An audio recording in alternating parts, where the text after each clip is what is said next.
Olá, boa tarde. Sejam bem-vindos à terceira edição do CNN Mercado.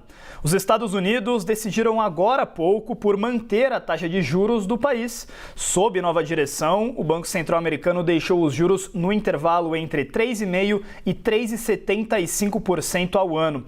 Esse foi o resultado da primeira reunião de política monetária do novo presidente do Federal Reserve, o Kevin Warsh. Ele fala em instantes às 3h30 da tarde de Brasília e detalha essa decisão. E enquanto isso, aqui no Brasil, o Banco Central deve realizar um novo corte de 0,25 ponto percentual. A decisão sai após as 6 horas da tarde e, apesar da maioria apostar na redução da taxa, parte do mercado aposta em uma manutenção da taxa de juros, principalmente diante das incertezas geopolíticas e da aceleração do IPCA, que é o indicador oficial da inflação aqui no nosso país. Há quem diga também que, caso o corte ocorra, será o último do ano de 2026. Ainda falando sobre juros, a Andrea D'Amico, economista-chefe e CEO da Buy-Side Brasil, disse que o alívio na guerra, com um possível fim do conflito no Oriente Médio, pode dar, sim, espaço ao Banco Central. Esse alívio, que a guerra, que o pseudo final de guerra proporcionou, que, enfim, colocou o preço do petróleo ali na tela para baixo dos $80, isso é muito significativo, Então, acho que esse ponto dá ali um certo respiro para o corte de 25. Agora, realmente, com o petróleo mais baixo, acho que o BC ele tem um pouco mais de segurança para dar esse corte, mas provavelmente vai ser um corte hawkish, Agora, a Bolsa Brasileira está reagindo bastante a essa super quarta. O índice sobe agora 0,5% aos 170 mil pontos, mesmo com as ações da Petrobras ainda pressionando o Ibovespa para baixo. Já o dólar vai na contramão e também nessa espera da super quarta, agora custando cerca de R$ 5,00.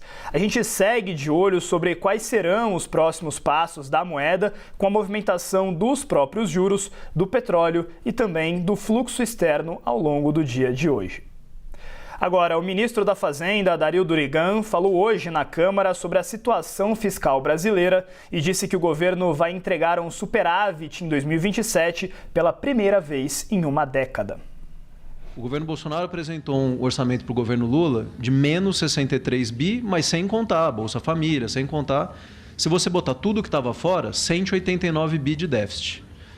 E o nosso compromisso é entregar um orçamento sem esse tanto de problema. Então nós vamos entregar um orçamento para o ano que vem com superávit fiscal pela primeira vez em uma década.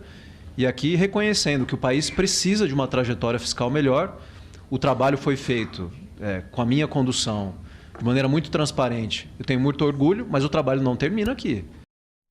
E a agência de classificação de risco, a Fitch Ratings, manteve a nota de crédito do Brasil em BB, com perspectiva estável. A agência sinaliza que não vê vetores dominantes para uma mudança de nota no curto prazo, mas diz que há limitações que impedem a elevação. Em nota, a Fitch diz que o rating atual do Brasil é amparado por uma economia grande e diversificada, com capacidade de absorver choques. No entanto, o potencial do Brasil é limitado pela dívida pública elevada e em trajetória ascendente. A rigidez orçamentária e o baixo PIB potencial da economia também pesam para a nota brasileira no momento. E assim nós encerramos essa edição do CNN Mercado, lembrando que voltamos às 5:50 da tarde com muito mais atualizações. Você fica agora com o CNN 360. Boa tarde.